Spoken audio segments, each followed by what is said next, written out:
Hello friends, मैं हूं कल्पना प्रजापति और आज हम मुख्य अध्यापक के ड्यूटीज़ और रिस्पॉन्सिबिलिटीज़ के बारे में डिस्कस करेंगे, चर्चा करेंगे। तो जो मुख्य अध्यापक होता है वो एक अभिन्न अंग होता है। ये हमने पढ़ा था लास्ट क्लास में, उनकी क्वालिटीज़ पढ़ी थी। अब जो विद्यालय का जो संचालन है वो मुख्य अध्यापक की सशक्त भूमिका होती है कि कैसे किसी विद्यालय की प्रगति है, उसमें सबसे बड़ा हाथ मुख्य अध्यापक का होता है। इसके अंदर जो उसे हर समय जो है, इसलिए क्या करना चाहिए, सतर्क रहना पड़ता है और सक्रिय रहना पड़ता है कि जो भी उसके दायित्व हैं, रिस्पॉन्सिबिलिटीज़ हैं, उसको वो टाइम पे फुलफ़िल कर सके। तो उसे टाइम पे अगर वो फुलफ़िल ड्यूटीज़ उसकी जब ही होंगी जब वो हर काम को करने के लिए पहले प्लानिंग बनाएगा। प्लानिंग के बाद उस प्लानिंग का क्या करेगा, वो उसका एग्जीक्यूट करेगा प्लानिंग का एग्जीक्यूशन करने के बाद उसको समय समय पर उसका निरीक्षण करेगा, उसका इवैल्यूएशन करेगा, तभी उसकी प्लानिंग जो है वो सक्सेसफुल होगी। तो हम संक्षेप में अगर बोले तो जो मुख्य अध्यापक होता है उनके जो उत्तरदायित्व और कार्य जो होते हैं वो विद्यालय को सुचारू रूप से चलाने के लिए बहुत ज़रूरी होते हैं। अगर वो मुख्य अध्यापक जो है वो आलसी होगा, उदासीन होगा, वो काम नहीं करेगा, तो क्या है, जो स्कूल सुचारू रूप से नहीं चल पाएगा। तो हम ये कह सकते, अब इसमें जो मुख्य अध्यापक के अलग अलग ड्यूटीज़ होते हैं। तो जो पहली ड्यूटीज़ उनका शिक्षण संबंधित क्या कर्तव्य या उत्तरदायित्व है जो रिलेटेड है, टीचिंग से रिलेटेड उत्तरदायित्व है उनका, कि उन्हें टीचर्स के सामने एक आदर्श बनना चाहिए कि जिस सब्जेक्ट में मुख्य अध्यापक की क्या है एक्सपर्टीज़ है, जिस सब्जेक्ट में वो बहुत ज़्यादा एक्सपर्ट हैं, उस विषय को उन्हें पढ़ाना चाहिए। कोशिश करनी चाहिए कि जो एक कक्षा वो नीची क्लास की पढ़ाए और एक ऊंची क्लास के बच्चों को पढ़ाए, और अगर हो सके तो मध्यम कक्षा में भी अपनी एक कक्षा पढ़ाए, अपने विषय की कक्षा पढ़ाए। तो उसका फ़ायदा ये होगा कि जो छोटे बच्चे हैं उनको अगर वो विषय पढ़ा रहे हैं तो उन्हें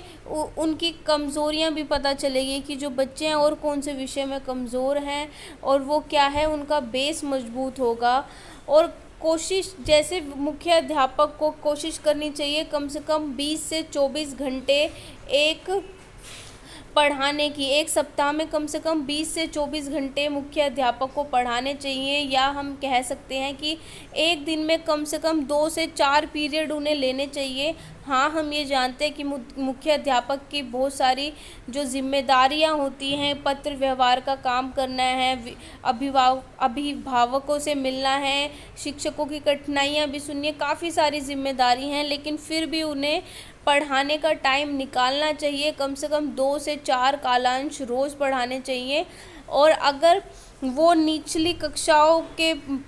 को पढ़ाएंगे तो बच्चों का बेस मजबूत होगा, मध्यम के बच्चों से भी उनका संपर्क होगा और जो ऊंची कक्षा के बच्चों से भी संपर्क होगा। तो इस तरीके से वो हर स्कूल विद्यालय के हर जो टाइप के बच्चे जो हैं, हर उम्र के बच्चों से वो संपर्क साध कर पाएंगे और अपने विषय में पारंगत होने की जो है उसमें पारंगत होंगे। उनमें नई नई टेक्निक्स देखेंगे कि क्या क्या अनुसंधान हुए हैं, कौन कौन सी नई शिक्षण नीतियां हैं,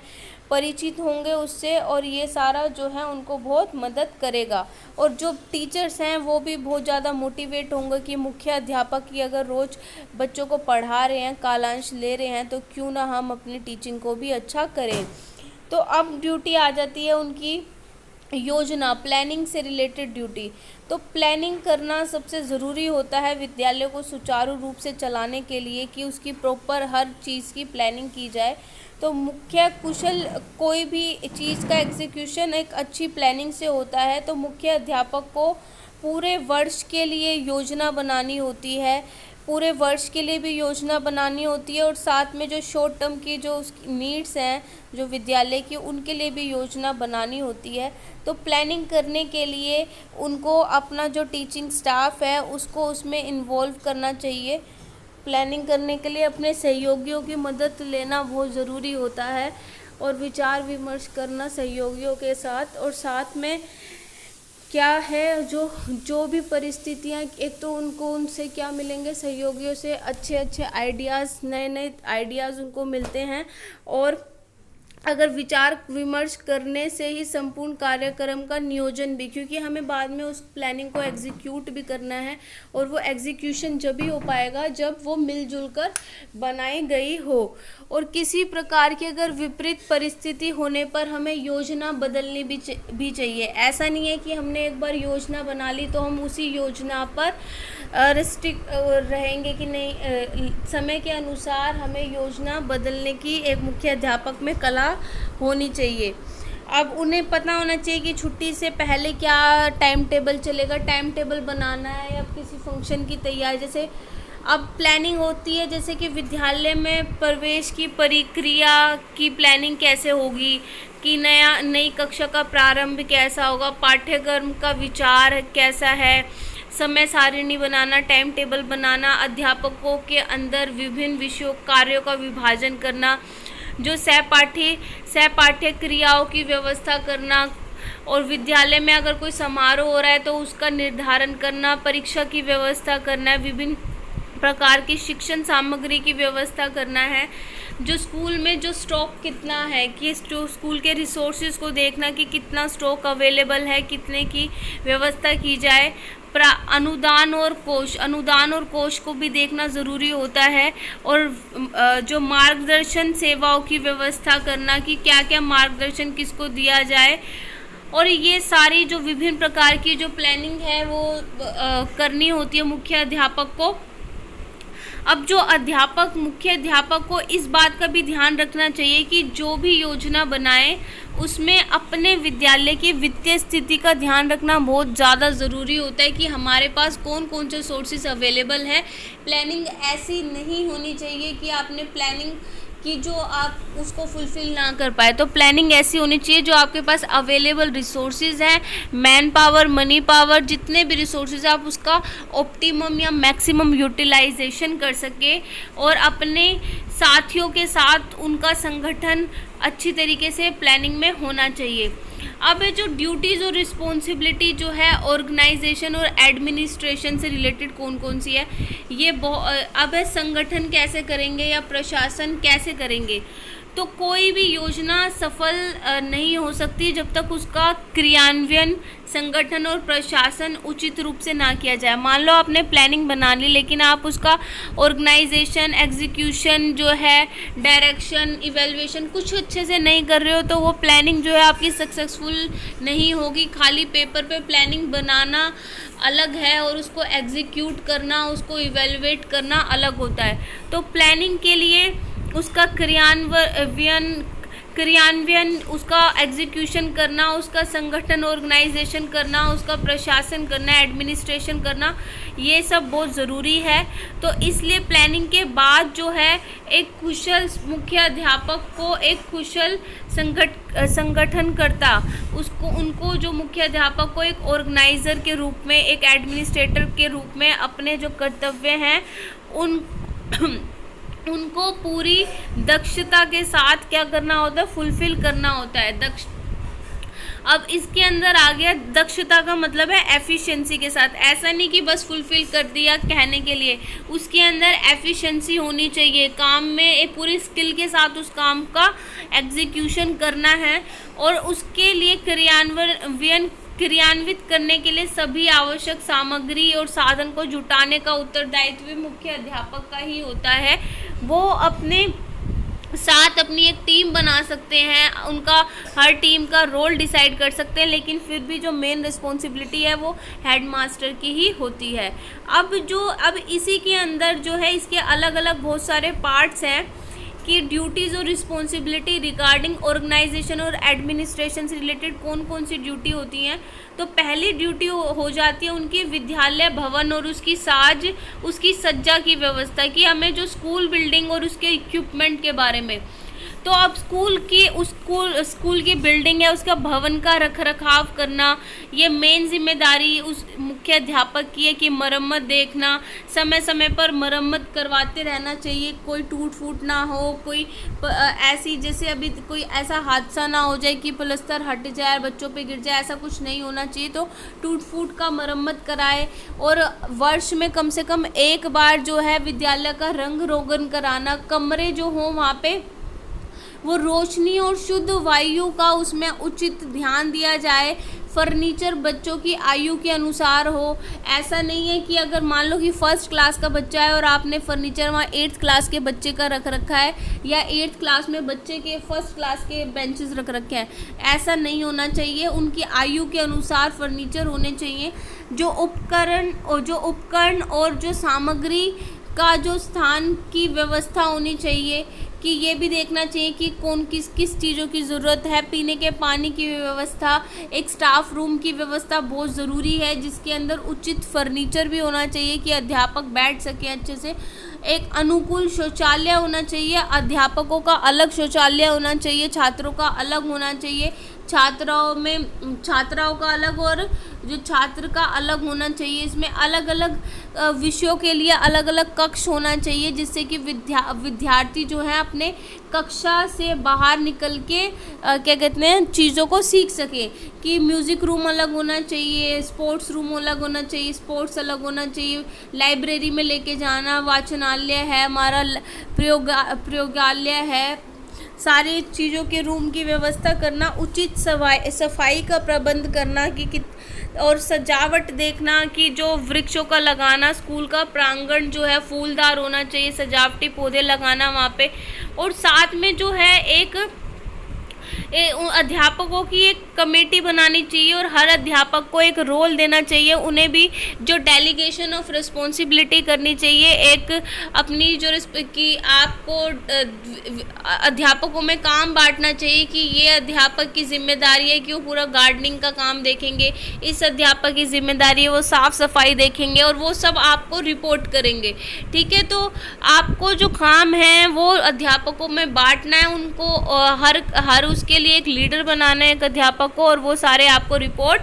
करेंगे। तो अब ये है अध्यापकों की एक कमेटी बनानी चाहिए, जिसका संरक्षक उनको खुद होना चाहिए, और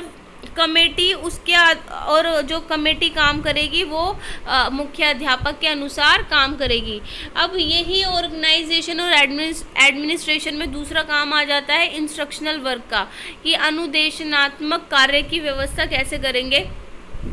तो विद्यालय का मुख्य कार्य बच्चों को शिक्षा देना है, इसलिए मुख्य अध्यापक को शिक्षण अर्थात अनुदेशात्मक कार्यों का संगठन और प्रशासन कुशलता पूर्वक करना चाहिए। अब जैसे क्या है कि अब इंस्ट्रक्शनल वर्क, क्योंकि जो मेन काम है बच्चे वहाँ पढ़ने आ रहे हैं, और भी काम हम सोसाइटी से रिलेटेड हर चीज़ कराते हैं, लेकिन फिर भी जो मेन जो उद्देश्य है, मोटिव है जो वहाँ स्कूल में बच्चों के आने का, वो पढ़ाई है। तो अब उन्हें क्या है, समाज की आवश्यकता, जो पढ़ाई कैसी करानी है कि जो समाज की आवश्यकताओं के अनुरूप हो। विद्यालय में ऐसे लक्ष्य निर्धारित किए जाने चाहिए कि हम समाज के लक्ष्यों को भी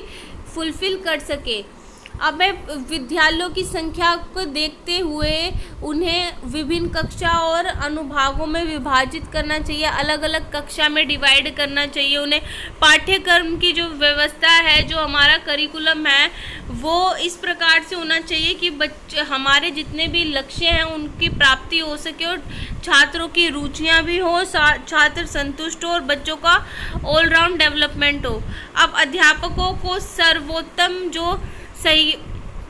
अध्यापकों के सहयोग से सर्वोत्तम पुस्तकों का चुनाव करना, कि बेस्ट बुक जो है जिससे मैक्सिमम गेन करे बच्चे, उसका जो चुनाव है वो सही अध्यापकों की मदद से करना चाहिए। और टीम वाइज और काम को टीम वाइज डिस्ट्रीब्यूट करना चाहिए अलग अलग टीचर्स के अंदर, और उनको टीचर्स को हेड बनाना चाहिए, और ऐसे तरीके से काम करना है कि जो जिस भी हर चीज़ की पुनरावृत्ति होने से, अगर कोई चीज़ रिपीट होगी, रिपीटिशन से वो चीज़ अच्छे से ध्यान रहती है। अध्यापकों को उनकी योग्यता के आधार पर कार्यभार उनका विभाजित करना है और विद्यालय की गतिविधियों को सुव्यवस्थित रूप से चलाने के लिए एक उचित विभाग चक्र का निर्माण करना होता है, कि जो विभाग चक्र है उसका उचित निर्माण करेंगे। अब सह पाठ्य क्रियाओं की व्यवस्था भी करना है, कि जो साथ में हमें जो मतलब जो पढ़ने के लिए, अगर मान लो आप साइंस लैब में जा रहे हो तो आपको जो इक्विपमेंट्स चाहिए तो वो इक्विपमेंट्स वहाँ अवेलेबल हो। आप स्पोर्ट्स रूम में जा रहे हो, आपको जो स्पोर्ट्स खेलने के लिए जो वस्तुएं चाहिए वो सारे वहाँ अवेलेबल हो, तो लाइब्रेरी में बुक्स हो, तो ये सारी व्यवस्था भी मुख्य अध्यापक की है। अब मुख्य अध्यापक का उत्तरदायित्व है कि विद्यार्थी ठीक प्रकार से अपने अपने कार्य में व्यस्त रहे, कि विद्यार्थी व्यस्त होने चाहिए, वो रेगुलर हों, और डिसिप्लिन का प्रदर्शन सबसे ज़्यादा ज़रूरी है। और वो डिसिप्लिन का प्रदर्शन जो है कैसे करेंगे, कि अध्यापकों के साथ वो शिष्टाचार से व्यवहार कर रहे हैं और विद्यालय के किसी काम में बाधा ना आए। तो अब ये परीक्षाओं की व्यवस्था भी मुख्य अध्यापक को ही करनी होती है, उन प्रशासन का उत्तरदायित्व होता है उसके लिए, वो कि किस डेट को किस टाइम पे होंगे और उनकी टीम में कौन कौन से टीचर हेल्प करेंगे, कि अब वीकली टेस्ट कब होगा, मंथली कब होगा, त्रैमासिक, अर्धवार्षिक, हर टाइप के जो पूरे जो टेस्ट हैं उसको संपन्न करने के लिए पूरी प्रॉपर प्लानिंग ज़रूरी है। और जो अब सबसे इम्पोर्टेंट इसमें एक बात आ जाती है कि जो छात्रों की पुस्तक चेक हो रही है ठीक प्रकार से या नहीं, ये हेडमास्टर को देखना चाहिए कि जो अध्यापक हैं क्या वो ठीक प्रकार से बच्चों की पुस्तकें चेक कर रहे हैं, कहीं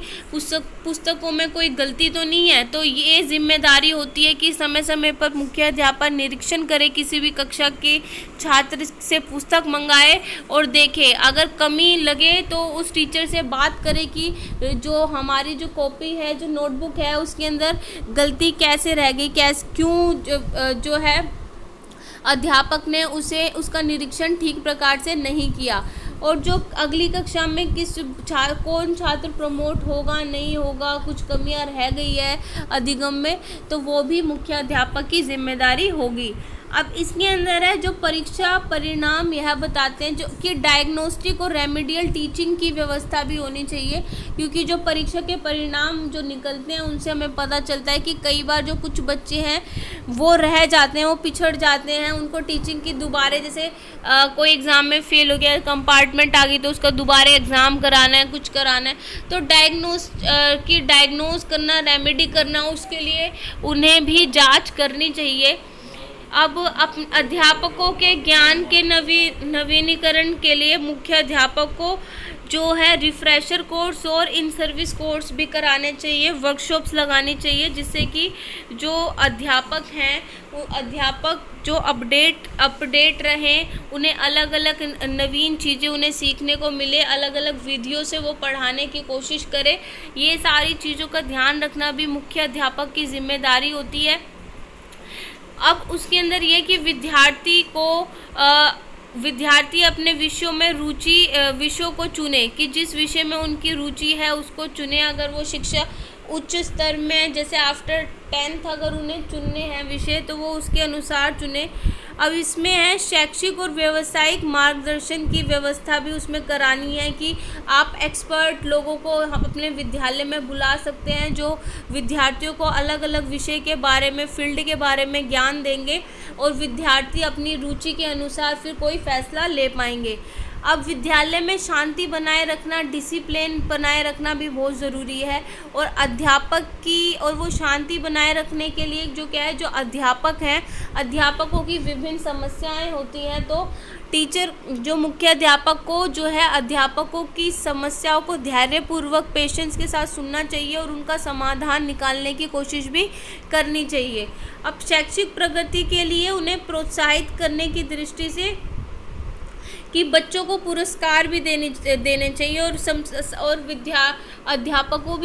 अध्यापकों को भी पुरस्कार देने चाहिए, जिससे कि दोनों की जो प्रगति है, जो शैक्षिक प्रगति है, जो अच्छी हो और उन्हें मोटिवेशन मिले काम करने का। और इसके साथ साथ अब क्या करना होता है, हमें को करिकुलर एक्टिविटीज़ का ऑर्गेनाइजेशन भी मुख्य अध्यापक को कराना होता है, और ये भी देखना होता है कि ये सारी चीज़ें हो रही हैं ठीक टाइम पे या नहीं। जैसे खेल संबंधित क्रिया है, साहित्य की क्रिया, सांस्कृतिक कार्यक्रम है, भ्रमण पे लेके जाना है, टूर पे लेके जाना है कि एक दिन का है पिकनिक पे, या फिर आप फील्ड क्या कहते हैं 1 वीक के लिए लेके जा रहे हो। और जो जितने भी महत्वपूर्ण दिवस हैं, उत्सव हैं, उन सब का सेलिब्रेशन करना, सामुदायिक क्रियाएं करवाना जिससे बच्चे जो सोसाइटी से जुड़े, जो अभिरुचियां हैं, हॉबीज़ हैं, हॉबीज़ से संबंधित क्रियाएं कराना। अब ये सब उत्तरदायित्व भी इसका ऑर्गेनाइजेशन कराना जो मुख्य अध्यापक की जिम्मेदारी है, जो सभी क्रियाओं के लिए आवश्यक के कौन कौन से उपकरण की ज़रूरत है उसका प्रबंध करना, और हर क्रिया के लिए कोई ना कोई जो अध्यापक को इंचार्ज बनाना, उन्हें रिस्पॉन्सिबिलिटी देना कि वो देखें और बच्चों की रुचियों के अनुसार उनकी बच्चों को क्या कहते हैं पार्ट लेने के लिए वो प्रेरित करें, और ये सारी उन्हें डेलीगेशन ऑफ अथॉरिटी रिस्पॉन्सिबिलिटी भी करनी चाहिए। अब लेकिन इंचार्ज उसी टीचर को बनाना चाहिए जो उस कार्य में रुचि लेता हो। ऐसा नहीं है कि आप क्या कहते हैं कोई स्पोर्ट्स का टीचर है और आप उसको दे रहे हो क्या कहते हैं संस्कृत के बारे में, संस्कृति ज्ञान के बारे में आप दे रहे हो। तो जिस अध्यापक के जिस विषय में रुचि है उससे संबंधित उत्तरदायित्व उसे देने चाहिए, तभी वो बच्चों को उस एक्टिविटी का ऑर्गेनाइजेशन अच्छे से करा पाएंगे। अब है ऑर्गेनाइजेशन और एडमिनिस्ट्रेशन ऑफ ऑफिस वर्क का भी ध्यान देना होता है कि जो अलग अलग प्रकार के जो रजिस्टर हैं, वो जो रिकॉर्ड हैं वो रखे जाते हैं। जो जनरल रजिस्टर्स बनाए जाते हैं, स्कूल के रजिस्टर अलग होते हैं, और जो विद्यालय में जो टीचर्स के रजिस्टर अलग हैं, और जो बच्चों के जो रिकॉर्ड से रिलेटेड है वो अलग होते हैं। तो इन सब के बारे में भी उसका ब्यौरा रखना एक मुख्य हेडमास्टर की जिम्मेदारी होती है कि हिसाब किताब करना, पूरे कोष के बारे में देखना, कि समय समय पर उनका निरीक्षण करना कि कितना आया, कितना खर्च हुआ है, आय और व्यय में खर्च करना, अपना बजट देखना, धन की व्यवस्था करना, जिससे कि स्कूल में सुचारू रूप से सारे काम चलते रहे। अब है कि जैसे कार्यालय से संबंधित जो काम करने पड़ते हैं, जैसे छात्रों से शुल्क लेना कि कितना छात्रों से शुल्क लिया गया, रजिस्ट्रेशन में कितने आए हैं पैसे, पत्र व्यवहार का काम है, हिसाब किताब आय व्यय का करना, जो अलग अलग विभाग और कक्षाएं हैं, क्रिया और उसके उपकरणों का रिकॉर्ड रखना, क्योंकि जब मैनेजमेंट मांगेगा प्रिंसिपल से, हेडमास्टर से, तो वो उनको अवेलेबल करा सके। दिन प्रतिदिन में कितनी चीज़ों की व्यवस्था करनी है, और कार्यक्रम सामग्री के लिए बजट बनाना कि किस चीज़ पे कितना हम यूज़ कर सकते हैं, कितने हमारे पास रिसोर्सेज अवेलेबल है। अब इसमें साथ में आ जाता है कि बच्चों के वेलफेयर का काम करना भी बहुत ज़्यादा ज़रूरी है। अब वास्तव में प्रधानाध्यापक ही विद्यालय का प्राण होता है, इसलिए विद्यालय का प्राण उन्हें कहते हैं। वो एक संयोजक होते हैं जो संतुलन बनाते हैं, विद्यालय के कल्याण में विकास को विश्वास बनाता है। तो अब ये कि जीवन का कोई क्षेत्र मुख्य अध्यापक की पहुंच से बाहर ना हो। ऐसा ना हो कि कोई चीज़ मुख्य अध्यापक की पहुंच से बाहर रह गई है और उस पर उनका असर नहीं पड़ रहा है, ऐसा नहीं है। मुख्य अध्यापक होने के लिए आपको हर चीज़ में, हर फील्ड में, हर विषय में आपको क्या होना चाहिए, एक्सपर्टाइज आपकी होनी चाहिए, आपको उस चीज़ का ज्ञान होना चाहिए। क्योंकि जो छात्र का निर्माण और उसका पतन जो होता है, उसमें योग्य जो है भागीदारी मुख्य अध्यापक की भी होगी। अगर मान लो एक छात्र में बहुत ज़्यादा स्किल है, रुचि है उसकी, और उसमें वो टैलेंट भी है कि वो डांसिंग में कुछ करे, लेकिन आप अवेलेबल नहीं करा रहे रिसोर्सेज, तो वो क्या है, जो बच्चे के जो विकास में अवरुद्ध जो हुआ है, अवरुद्धता पैदा करी है मुख्य अध्यापक, तो उसमें मुख्य अध्यापक की जिम्मेदारी हो जाएगी। अब छात्रों का कैरेक्टर फॉर्मेशन कराना, उनको हमेशा जागरूक रखना, कई बार विद्वानों के बारे में बताना, महापुरुषों के बारे में बताना, और सबसे ज़रूरी होता है कि मुख्य अध्यापक को रोज़ जो है चर्चा करनी चाहिए मॉर्निंग असेंबली के बाद जो है एक छोटी सी चर्चा 5 से 10 मिनट की बच्चों से वार्तालाप करके, अध्यापकों से वार्तालाप करके रोज़ाना करनी चाहिए आफ्टर मॉर्निंग असेंबली। अब है जो अब मिड डे मील के बारे में देखना है कि टाइम टू टाइम बच्चों का डॉक्टरी परीक्षण कराना है। ये सब चीज़ें मुख्य अध्यापक को करनी होती हैं। अब इसमें ये आ जाता है कि विद्यार्थियों के जैसे टाइम टाइम पे विद्यार्थियों के माता पिता को बुलाकर उनके बारे में बताए कि बच्चे को कहीं कोई रोग तो नहीं है। गरीब बच्चों के लिए ड्रेस है, पुस्तकें, कापी, इन सब की व्यवस्था कराना। जो विद्यार्थियों का कोष है, जो स्कॉलरशिप्स मिलती हैं वो बच्चों तक वो स्कॉलरशिप्स पहुंचाना, उनको वो ज्ञान देना कि आपके लिए स्कॉलरशिप्स है। फंड उनका प्रोवाइड कराना, जो खाते खुलवाना बैंक के, उनको अनुदान देना, ये सारी चीज़ें मुख्य अध्यापक की जिम्मेदारी है। अब है उनके उत्तरदायित्व सुपरविज़न से रिलेटेड क्या है, निरीक्षण करना बहुत ज़्यादा ज़रूरी है। अध्यापकों का, कर्मचारियों का निरीक्षण बहुत ज़्यादा ज़रूरी है, जिससे कि उनको लगे और वो सही उत्तरदायित्व करे, अपना काम करे। अब सुपरविज़न के लिए उनको स्कूल की सराउंडिंग्स का भी सुपरविज़न करना होता है कि कमरे कहाँ हैं, किस कमरों की व्यवस्था, शौचालय किस चीज़ की ज़रूरत है, हॉल की ज़रूरत है, खेल का मैदान चाहिए, सफाई है, स्वच्छता है, कमरों में प्रकाश उचित है या नहीं, रंग रोगन की ज़रूरत है, पीने का पानी, साज सज्जा, वातावरण स्वच्छ होना चाहिए, वातावरण में सुंदर और आकर्षक होना चाहिए, फर्नीचर की देखभाल करना आयु के अनुरूप है या नहीं, लॉन, फुलवारी, क्यारी निरीक्षण करना, ये सब भी उनको निरीक्षण करते रहना चाहिए। अगर उसमें कमियां पाई जाती है तो जिस टीचर को आपने इंचार्ज बनाया है तो उस टीचर से फिर आपको बात करनी चाहिए। पुस्तकालय का निरीक्षण करना भी बहुत ज़्यादा ज़रूरी है कि पर्याप्त मात्रा में पुस्तकें हैं या नहीं, पत्र पत्रिकाएं बच्चों को मिल रही हैं या नहीं, उसकी इस बात की जांच करना भी बहुत ज़्यादा ज़रूरी हो जाता है। अब आ जाता है इसके अंदर कि सुपरविज़न ऑफ लेबोरेटरी की, प्रयोगशाला की भी हमें ध्यान देना होता है, क्योंकि वहाँ पे अलग अलग प्रकार के केमिकल्स और ये सारी चीज़ें भी रखी होती हैं कि प्रयोग अच्छी तरीके से हो रहे हैं या नहीं। ऐसा तो नहीं है कि सिर्फ सजाने के लिए रख दिया और टीचर कोई प्रयोग नहीं करा रहा, बच्चों को कुछ नहीं है, या किसी चीज़ की कमी है, कोई चीज़ उपलब्ध नहीं है तो उन चीज़ों को उपलब्ध कराना। टीचिंग और इंस्टीट्यूशनल वर्क का ये भी देखना, टाइम टू टाइम पर जाकर डायरीज़ को चेक करना बच्चों की, अध्यापकों की, जिससे कि पता चल जाए कि टीचर रेगुलर है या नहीं काम में। और जो छात्रों के लेखन कार्य की कि उनकी राइटिंग कैसी है, हैंड राइटिंग शुद्ध, उनको करेक्शन वर्क मिल रहा है या नहीं मिल रहा, उनकी रीडिंग के बारे में चेक करना। आप किसी भी क्लास में जाके कभी भी किसी बच्चे की आप नोटबुक मंगा सकते हो। आप किसी टीचर का क्या कर सकते हो, आप सुपरविज़न कर सकते हो, मीटिंग बुला सकते हो, टीचरों की मीटिंग बुलाकर उनसे बात करना कि आप कैसे अपने अध्यापन में,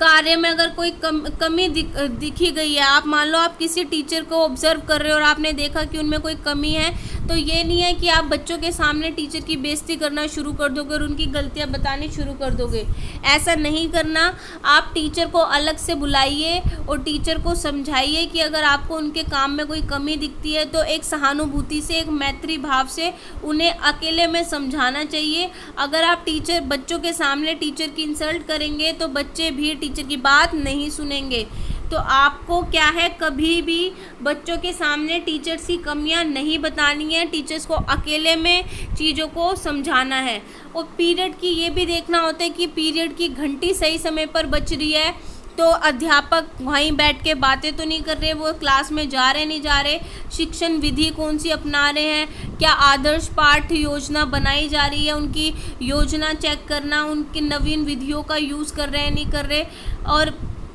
शिक्षण और जो नई नई स्किल्स उन्हें सिखाई गई है उनका यूज़ कर रहे नहीं कर रहे, उनको शिक्षण प्रक्रियाओं से परिचित कराना। अब जो होम असाइनमेंट का सुपरविज़न बहुत ज़्यादा ज़रूरी है कि जो अभ्यास पुस्तिकाएं हैं उनकी निरीक्षण क्या हो रही है या नहीं हो रही है, कि वह जांच करना कि अध्यापक छात्रों से गलत उत्तरों, कहीं ऐसा तो नहीं है कि कई बार जो टीचर होता है वो बस चेक मारते रहते, टिक मारते रहते और बच्चों की गलतियां नहीं निकालते, और ये क्या है, ये बहुत बच्चों की ज़िंदगी ख़राब कर देता है। तो इसलिए ये भी चेक करना ये बहुत बड़ी जिम्मेदारी है कि ये देखना कि बच्चे जो टीचर्स हैं उन्होंने बच्चों की सही तरीके से नोटबुक चेक करी है या नहीं करी, उसमें कहीं कोई गलतियां छोड़ तो नहीं दी है, तो उनकी सुलेख कैसी है, इन सब का ध्यान भी रखना होता है। अब एग्ज़ामिनेशन का भी सुपरविज़न करना है कि अध्यापक जो है वो अच्छी तरीके से उत्तर पुस्तिकाओं की जांच कर रहे हैं या नहीं कर रहे, क्या वो न्यायपूर्वक है, क्या वो जो ईमानदारी से बच्चे परीक्षा दे रहे हैं, जो परीक्षा उन्होंने दी है उसकी परीक्षा को उन्होंने सही तरीके से जांच की है जो या नहीं करी, उत्तर पुस्तिका को कहीं चीटिंग तो नहीं करवा रहे, एग्ज़ामिनेशन के टाइम पे इन्विजिलेटर की तरह काम करना, नज़र रखना, उन्हें इन्विजिलेट करना टाइम टू टाइम पे। अब आ जाती है अगली हमारी सुपरविज़न करना को करिकुलर एक्टिविटीज़ का, कि जितनी भी पाठ्य सहगामी क्रियाएं हैं क्या उनका ऑर्गेनाइजेशन कक्षा में हो रहा है या नहीं हो रहा। तो ये भी जो है मुख्य अध्यापक को देखना पड़ता है, क्योंकि ऐसा ना हो कि बच्चे जो हैं उनका पूरा, क्योंकि बच्चों का जो है पूरा जो डेवलपमेंट जब ही हो पाएगा जब बच्चों का स्कॉलिस्टिक और को स्कॉलिस्टिक दोनों चीज़ों में वो डेवलपमेंट होगा, तभी उनका whole development, all round development होगा। तो ये भी जो है अध्यापक को, मुख्य हेड मास्टर को देखना होता है कि ये सारी चीज़ें हो रही है या नहीं हो रही। को करिकुलर एक्टिविटीज़, हेल्थ सर्विसेज का भी निरीक्षण की ज़रूरत होती है कि वर्ष में कम से कम 1 या 2 बार जो है डॉक्टर को बुला के उनकी जांच करवाना, डॉक्टरी जांच करवाना, समय समय पर छात्र कल्याण की सेवाओं का निरीक्षण करना, मिड डे मील देखना कि बच्चों को साफ़ सुथरा मिड डे मील मिल रहा है या नहीं। और बल्कि मिड डे मील के लिए तो उन्हें रोज़ाना ही देखना पड़ता है कि जो मिड डे मील आता है, मिड डे मील का जो इंचार्ज है वो उस खाने को टेस्ट करते हैं और साथ में प्रिंसिपल उस खाने को टेस्ट करती हैं, जो भी हेड मास्टर होते हैं, और उसके बाद वो खाना जो है बच्चों को दिया जाता है। तो इसमें ये देखना होता है कि कहीं वो खाना पौष्टिक है या नहीं है, कहीं ख़राब खाना तो हम बच्चों को प्रोवाइड नहीं करा रहे। पीने के पानी की व्यवस्था देखना, शौचालय की व्यवस्था देखना कि कहीं वो दूषित तो नहीं है पीने का और जो शौचालय में पानी आ रहा है नहीं आ रहा है, ये सारी भी देखनी पड़ती है। डिसिप्लिन की व्यवस्था भी मुख्य अध्यापक की बहुत बड़ी जिम्मेदारी है कि बच्चे डिसिप्लिन में, पंक्चुअलिटी में रहना सीखें। अध्यापक जो हैं, अध्यापक हो, क्या कहते हैं, बच्चे हो, ऑफिस स्टाफ हो, हर कोई जो है अपनी रिस्पॉन्सिबिलिटी को संभाले, डिसिप्लिन में रहे और अपनी कक्षाओं और क्रियाओं में ठीक समय पर नियमित रूप से भाग ले। हर चीज़ नियमित टाइम पे हो जानी चाहिए और उनका व्यवहार और आचरण अध्यापकों और विद्यार्थियों का दोनों का अच्छी तरीके से होना चाहिए। नियम संहिता, मोरालिटी, सोशलिटी के अकॉर्डिंग होना चाहिए। कोई क्या कहते हैं, ऐसे तू करके ऐसे कोई बात ना करे, अपशब्द का यूज़ ना करे, ना कोई टीचर ऐसा अपशब्द का यूज़ करे, टीचर बच्चों से आप करके बात करे, ठीक है। और बच्चे भी अपना गुरु का एक ध्यान रखें कि कैसे उनसे बात करी जाती है, ये सारी चीज़ों का ध्यान रखना है कि आपस में भी बच्चों का जो व्यवहार है वो अच्छा होना चाहिए, इनका भी निरीक्षण करना। अब एक करिकुलम और टेक्स्ट बुक का भी निरीक्षण बहुत ज़रूरी होता है, क्योंकि जैसे हमें पता है कि जैसे जैसे टाइम बढ़ता है तो बच्चों की नीड और हमारे जो समाज की नीड और हमारे जो लक्ष्य हैं वो चेंज होते रहते हैं। तो टेक्स्ट बुक में अपडेट कराना बहुत ज़रूरी है। तो इसलिए क्या है, तो वैसे तो जो पाठ्यक्रम का निर्धारण जो है वो शिक्षा विभाग के द्वारा किया जाता है, लेकिन अगर फिर भी उसके अंदर कोई कमी है तो उस मुख्य अध्यापक अपने विद्यालय की आवश्यकता के अनुसार इसका नियोजन और संगठन में परिवर्तन कर सकता है, उसकी प्लानिंग और ऑर्गेनाइजेशन में, और उसकी उपयोगिता की जांच जो है, उसकी उपयोगिता की जांच करके उसमें संशोधन भी करवा सकता है। और जो हमारा जो प्लानिंग कमीशन है, जो हमारा शिक्षण विभाग है, उनको भी उस कमियों के बारे में, त्रुटियों के बारे में बता सकता है कि इस बुक में ये त्रुटि है या ये चीज़ हम ऐड कर सकते हैं। तो ये कि इन सब चीज़ों के बारे में भी वो जो है बात कर सकते हैं। कि अब इसके अंदर है ऑफिस का सुपरविज़न भी बहुत ज़रूरी है कि सभी कर्मचारी सही समय पर आते हैं या नहीं आते, उनका अटेंडेंस रजिस्टर चेक करना कि जितने भी उनकी फाइल्स हैं, रिकॉर्ड, रजिस्टर हैं, वो नियमित रूप से पूरे तो हैं, कोई काम पेंडिंग तो नहीं है। रिकॉर्ड की जांच करना, शुल्क संबंधित रजिस्टर का हिसाब किताब करना बहुत ज़्यादा ज़रूरी है कि बैंकों में ठीक समय पर शुल्क जा रहा है नहीं जा रहा, समय पर विद्यार्थियों से फीस ली गई नहीं है, बैंकों में जमा किया है, उसकी पूरी बैलेंस शीट चेक करना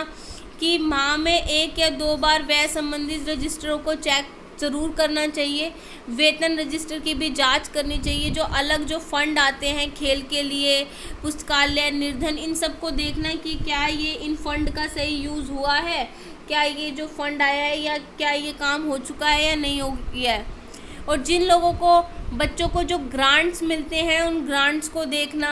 और पत्र आदि आते रहते हैं, उनका पत्रों का सही समय पे जवाब देना कि, और वो भी ज़रूरी है। और छात्रों का प्रवेश, रजिस्ट्रेशन, इन सब की सूचनाओं का ध्यान रखना भी बहुत ज़्यादा आवश्यक होता है। अब आ जाता है हमारा कि कक्षा के रजिस्टरों की जांच करना, कि मासिक रजिस्टर की जांच करना कि अटेंडेंस पूरी ली गई नहीं ली गई, पूरे सारा रजिस्टर फिल है नहीं फिल है, कि वहाँ पे अगर बच्चा जो काफ़ी टाइम से एब्सेंट है तो उसकी एप्लीकेशन कहाँ है, रेड मार्क अच्छे से किया नहीं किया, हॉलीडेज़ को ग्रीन मार्क कहाँ पे है, और अब पूरा जांच करके अच्छे से तब उसके ऊपर सिग्नेचर करना। स्टॉक की जांच करना, उपस्थिति का रजिस्टर, प्रवेश का रजिस्टर, की जो स्कूल छोड़ के गए हैं उनका रजिस्टर, कैश बुक का निरीक्षण तो प्रतिदिन करना चाहिए। कैश बुक का निरीक्षण है ऐसी बुक, ऐसा है जो आप छोड़ नहीं सकते, रोज़ाना आपको कैश बुक चेक करनी है। अगर छात्रावास है तो वहाँ पे उसकी भी जांच करना कि अब चिकित्सा के कक्ष की भी रजिस्टर जांच होनी चाहिए कि जहाँ पे चिकित्सा होनी है वहाँ पे दवाइयाँ उपलब्ध है या नहीं उपलब्ध हैं, और सुचारू हमारी जो आवश्यकता है, जो हमारा जो फर्स्ट एड है वो सारी अपडेट है नहीं है, फर्स्ट एड कहीं बैक डेट की दवाइयाँ तो नहीं है जो ख़राब हो चुकी हैं। पुस्तकालयों के रजिस्टर देखना। अब जो है हॉस्टल, अगर सुपरविज़न हॉस्टल की, अगर आप ऐसी जगह पढ़ा रहे हो जहाँ हॉस्टल की फैसिलिटी भी है तो आपको देखना, तो आप जो हेडमास्टर का दायित्व दुगना हो जाता है, क्योंकि उनको अपने घर परिवार जैसी सुविधाओं का प्रबंध भी करना पड़ता है बच्चों के लिए, कि बच्चों के कमरों में सफाई हो, वहाँ पे शौचालय हो, भोजन का कक्ष का निरीक्षण करना, भोजन का निरीक्षण करना, कि वहाँ पे पढ़ने के समय पर पढ़ते हैं, खेलने के समय पर खेलते हैं। इन सब बातों का ध्यान रखना भी एक मुख्य अध्यापक की जिम्मेदारी होती है। अब आ जाते हैं इसके अंदर बच्चों को गाइडेंस करना भी बहुत ज़रूरी है, कि बच्चों को गाइडेंस करना कि वो उचित विषय का चयन करें, आफ्टर 10th है, व्यवसाय का चयन करें, कठिनाइयाँ क्या हैं व्यवहार में सुधारने के लिए, कि बच्चा ऐसा व्यवहार क्यों कर रहा है, उनकी उचित प्रगति के लिए, उनकी अगर उनके टीचिंग लर्निंग में कोई प्रॉब्लम रह गई है अधिगम में, तो उनकी कठिनाई को दूर करना, उचित सह पाठ्य क्रियाओं के चयन में जो है उनकी मदद करना। अब टीचर्स को भी जो है बहुत ज़्यादा गाइडेंस की ज़रूरत होती है, कि शिक्षण की प्रक्रिया को उन्नत बनाने में उनको गाइड करना, उनकी शैक्षिक सहपाठ्य और सामुदायिक क्रियाओं का संगठन करना, कि विषय जो है उसमें, कि जो विषय है उसमें उनको गहन अध्ययन हो, सूक्ष्म अध्ययन हो, अनुशासन, बच्चों को अनुशासन में रखने के लिए अलग अलग टेक्निक्स का यूज़ करना, नई नई जो पद्धतियाँ हैं, विचार हैं, उनका यूज़ करना, अपनी क्या है समस्याओं का समाधान करना, छात्रों की क्रियाओं के आयोजन और रजिस्टर रिकॉर्ड को देखना, ये सारी भी ज़रूरी है। अब पेरेंट्स को भी गाइड करना बहुत ज़रूरी है, क्योंकि जो बच्चा है वो 6 घंटे अगर स्कूल में रह रहा है तो बाकी के घंटे 18 घंटे वो अपने घर पे रह रहा है, तो ये देखना भी जो है बहुत ज़रूरी होता है कि पेरेंट्स से संपर्क जो है अच्छे से रखा जाए, उनको पेरेंट्स को बच्चे की योग्यता और क्षमताएं समझाना, और रुचियाँ और उनकी रुचियों और के अनुरूप शिक्षा की व्यवस्था करना, उनसे बात करना, उनकी पढ़ाई का करने के लिए उनको पढ़ाई का निरीक्षण करने के लिए उन्हें भी इन्वॉल्व करना, बच्चों का व्यक्तित्व का सर्वांगीण विकास के लिए उनकी मदद लेना, व्यवहार में सुधारने के लिए मुख्य अध्यापक को माता पिता और अभिभावकों का मार्गदर्शन कर सकता है कि कैसे हम, अगर कोई बच्चा है जिसका बिहेवियर ख़राब होता जा रहा है तो हम पेरेंट्स से बात कर सकते हैं, उनकी प्रॉब्लम को सुन सकते हैं कि क्या कारण है जो बच्चा ऐसा व्यवहार कर रहा है। इन पेरेंट्स की मदद से हम बच्चे में बदलाव ला सकते हैं। अब हायर अथॉरिटीज़ को भी गाइड करना होता है कि जो कोई कौन से पाठ्य पुस्तक का हम चयन करें, किस पाठ्यक्रम में सुधार की आवश्यकता है, संगठन, मूल्यांकन, शिक्षा की जो नीतियों का निर्माण टाइम टू टाइम बदलता रहता है, उसमें चेंज होते रहते हैं। जैसे अभी हमारी नई शिक्षा नीति आई है तो उसके बारे में हायर अथॉरिटीज़ को भी आप अपनी सलाह दे सकते हैं। अब है नेतृत्व, लीडरशिप जो है बहुत ज़रूरी है। मुख्य अध्यापक विद्यालय रूपी घर का दीपक होता है। जिस तरह अगर दीपक के प्रकाश से अंधकार दूर हो जाता है, उसी प्रकार जो है मुख्य अध्यापक के कुशल नेतृत्व में अज्ञान का अंधकार दूर होता है। ज्ञान का प्रकाश सर्वत्र फैलता है। अपने पद की प्रकृति के आधार पर वह स्कूल की फौज का कमांडर होता है। वो एक ऐसा लीडर होता है जो अपनी पूरी टीम को लीड करता है, और कमांडर का मोटिवेटेड और कुशल होना बहुत ज़रूरी है। और इसके अंदर प्रत्येक अध्यापक मंडल से प्रत्येक सदस्य का सहयोग प्राप्त करना, उनसे विचार विमर्श करना, तानाशाही की जगह क्या करना है, आपको एक लीडरशिप का काम करना है। अपने सहकर्मियों के साथ सहयोग से काम करना चाहिए। जो निर्णय आपको लेने हैं, सामूहिक रूप से निर्णय लेने, किसी चीज़ का डिसीजन करना, आपको अपनी स्टाफ मीटिंग बुलानी चाहिए, मिलजुल कर काम करना है। नेतृत्व की भावना, रचनात्मकता लाना, और जो संतुलित और प्रेरणात्मक होना चाहिए, और चरित्र का अनुकरणीय होना चाहिए कि आपका जो कैरेक्टर भी इतना अच्छा हो कि लोग आपको फॉलो करें। अब हेड कोऑर्डिनेटर और लाइसेंस ऑफिसर के रूप में कैसे काम करता है।